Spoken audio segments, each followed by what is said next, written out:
Seems like everybody has an opinion about crypto and Libra, especially in the past 2 weeks. How do you think the needle has moved, if at all? Well, I have a very strong opinion that I don't know what's going to happen.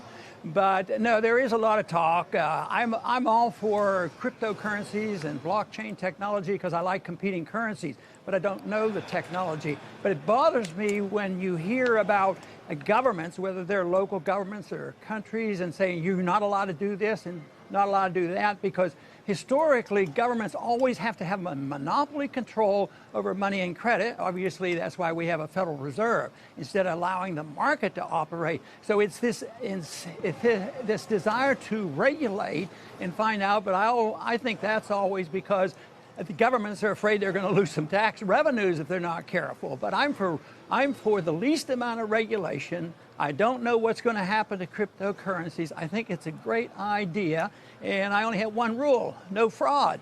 If you're going to compete with the government, but governments aren't very tolerant of competition, and they're not even tolerant with using the Constitution to compete with the fiat dollar, because gold and silver, you can't use it. So I'm for competition, and we'll have to wait and see what the market decides, along with overcoming government regulations, to see what will happen to crypto. How much faith do you have that some of these platforms can weed out bad actors in this country, but more importantly, from outside? Well, I think they can, but if there's blatant fraud, I think the government has to get involved. But I think the market probably has weeded out some already. And yes, I think they're capable of doing it, but what the problem is you never have a truly free market. There's always something the government says or does or introduces a regulation. But they did that with gold, too. Just think gold was confiscated. They're talking about taxing gold and regulating it. So they'll do that with crypto as well.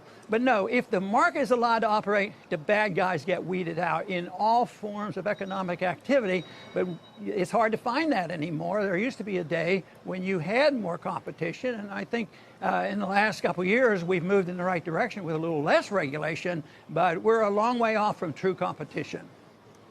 Well, it seems like you need some kind of regulatory structure to even determine if there is fraud. And of course, there are concerns about money laundering and the rest with cryptocurrency. So what is, you think, that minimum amount of regulation that's necessary or acceptable?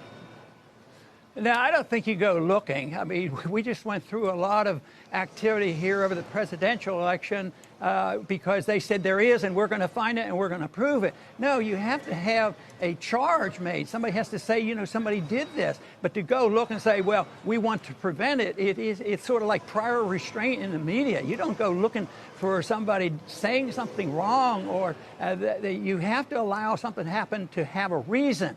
Otherwise, you just go like crazy with regulations, which is essentially what the world has done, and our country has done it. So, no, I think that the government has a role, and somebody has a case that there is fraud, I think it should be investigated. But to go looking, and then they'll say, just think of all the regulations since the 1930s in order to prevent the ups and downs of the business cycle. And every time we have a bad one, the Congress goes in and writes even more regulations, but it never prevents the problem because they won't deal with the problem, which is the manipulation of the interest rates by the Federal Reserve. Congressman, I think that sort of gets right at the point why I wonder whether you think that an actual free market where cryptocurrencies could actually be established and maintained, because at the heart of crypto, I mean, you're talking about establishing currencies or coins that could essentially dilute or compete with the very central banks and their monetary policies that are basically running markets right now. Well, I don't think anybody knows the answer. I have my questions about it. But what I want to do is legalize the freedom of choice, absent blatant fraud, people committing fraud. So, and I also, I have followed Hayek, who talked about currency choices, and he talked about different ways of doing this, a basket of currencies, different things. But I'm pretty old-fashioned, too, about what history shows about money. And they want a precise definition of the money. The big question is can a cryptocurrency fulfill that requirement that you have a precise definition of the unit of account and that it's consistent? And right now, I mean, when you look at all the different cryptocurrencies available, you say, well, which one is going to survive? What happens if one goes down, the other goes up? So there's a lot of questions. But I don't know enough about the technology. All I know is I'm interested in that technology. I think blockchain technology is what we should be talking about, not crypto as money, because that's a question that's going to be solved by the marketplace, and it has to contend with government regulation. So that's no easy task.